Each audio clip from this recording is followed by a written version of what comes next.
안녕하세요, 컴군입니다. 이번에는 여러분들이 가장 궁금해하시고 헷갈리는 오버클럭에 관하여 간략하고 이해하기 쉽게 말씀드리겠습니다. 이번 영상에 오버클럭 방법을 말씀드리는 건 아니고 오버클럭을 해보신 분들은 공감하실 만한 혹은 안 해보신 분들이 착각하고 있는 사실에 대해서 말씀드리려고 합니다. 일단은 첫 번째로 정정하고 싶은 건 오버클럭이 굉장한 기술이나 전문적인 스킬이 필요한 건 아니라는 겁니다. 저희도 오버클럭 서비스를 했었고 지금도 시간이 오래 걸리는데 테스트로 쓸만한 공간이 안 나와서 안 하고는 있지만 사무실이 이전하면은 저희도 다시 오버클럭 대행을 진행을 할 거지만 오버클럭 대행에 돈을 투자하시는 거는 제 개인적으로는 사실상 별로 의미가 없다고 보고요. 왜냐하면은 누가 해도 결과는 거의 비슷하거든요. 그래서 여러분들이 직접 하시거나 소위 말하는 오버클럭 전문가가 하거나 결과물은 동일할 수밖에 없습니다. 단지 저희 같은 경우에는 오버클럭 경험이 많기 때문에 최적화를 하는 데 있어서 시간이 좀 더 빠를 뿐이고요. 이렇게 말씀드려도 잘 이해가 안 가시겠죠. 왜냐면은 일단 오버클럭을 이해하시려면은 수율에 대해서 아셔야 합니다. 이것만 이해하시면은 간단하게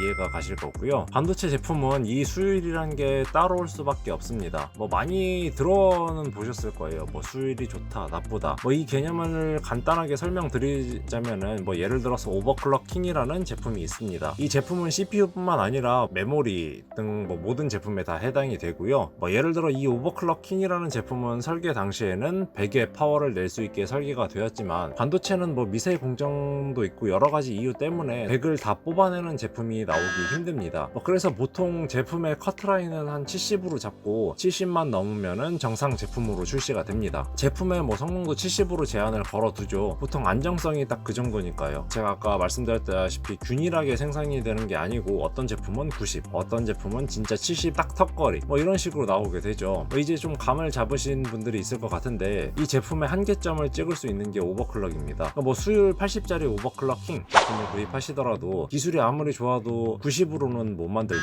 오버클럭 기술이 좋다는 거는 이 한계치만큼 간당간당하게 뽑을 수 있는 스킬을 말하는 거고, 그러니까 여러분이 컴퓨터 한 대를 직접 오버클럭을 하신다면은 직접 하시는데 그렇게 어려울 건 없습니다. 단지 시간이 조금 오래 걸릴 뿐이죠. 소위 말하는 그 안정화 노가다라고 하죠. A few moments later. 여러 가지 요소가 더 들어가지만 대충 오버클럭과 수율의 개념은 이 정도라고 보시면 될 것 같아요. 그래서 수율이 좋은 제품은 따로 한정판으로 판매를 하거나 비싼 가격에 거래가 되죠. 메모리도 마찬가지로 삼성 B다이가 좋다라고 해서 본인 메모리가 어떤 다이인가 보신 분 꽤 많으실 거라고 생각이 되는데, 보통 그 수율 좋다는 B다이는 G스킬 로얄이나 이런 여러분들이 알고 계시는 고가의 메모리 있죠. 그런 것들을 팔려 나갑니다. 팔려 나간 B다이 중에서도 수율이 좋다 이러면은 더 비싼 가격에 팔리게 되는 거고요. 애초에 소비자한테 잘 들어오지도 않습니다. 그래서 오버클럭의 가장 중요한 요소는 사실 뽑기용이고, 다음 세대의 공정이 좋아져서 파워가 100으로 설계되는 게 아니라 150으로 설계가 되고 커트라인이 100인 제품이 출시가 됐다 이러면은 사실 전세대 제품은 의미가 없어지죠. 오버클럭으로 아무리 땡겨도. 그리고 오버클럭을 하면은 실사용의 체감이 어렵다고 여러 번 말씀드린 게, 여러분들이 실사용에서 체감이 될 정도로 오버클럭을 땡기시려면은 돈이 생각보다 어마어마하게 듭니다. 고수율 메모리만 해도 굉장히 비싸고 고수율 CPU도 비싼 가격에 거래가 되죠. 그걸 버틸 수 있는 메인보드도 그렇고요. 이런 얘기를 왜 말씀드리냐면은, 보통 컴퓨터를 구입하시다가 100만원 후반에서 200만원 넘어가게 견적을 짜시다 보면은 그때부터 자연스럽게 오버클럭도 해볼까? 라고 눈길이 갑니다. 그리고 이렇게 질문하시는 분들이 있어요. 이 정도 구입해도 그래도 몇 년 동안은 최고 사양이겠죠? 질문 자체가 참 난감하죠.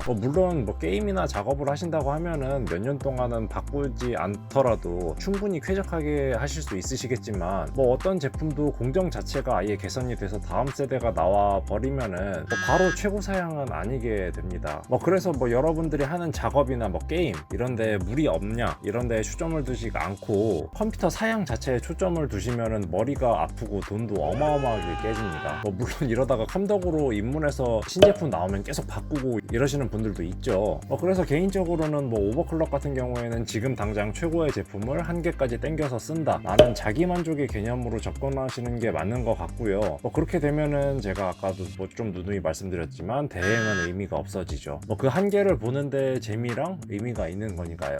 저희도 곧 다시 오버클럭 대행을 할 거지만 대행을 맡기시더라도 운빨의 영역이 크다는 점이랑 위에 설명드린 여러 가지 요소를 알고 맡기시는 게 좋겠죠. 그리고 메인보드나 다른 부품이 어떤 영향을 주고 이런 하고 싶은 얘기는 많은데 TMI가 되지 않고 좀 적당히 어렵지 않은 선에서 핵심이 되는 부분만 정리해서 설명을 하려고 하니 이 이상은 조금 힘이 드네요. 뭐 영상 도움이 되셨으면 구독이랑 좋아요 부탁드리겠고, 영상 항상 봐주셔서 감사합니다.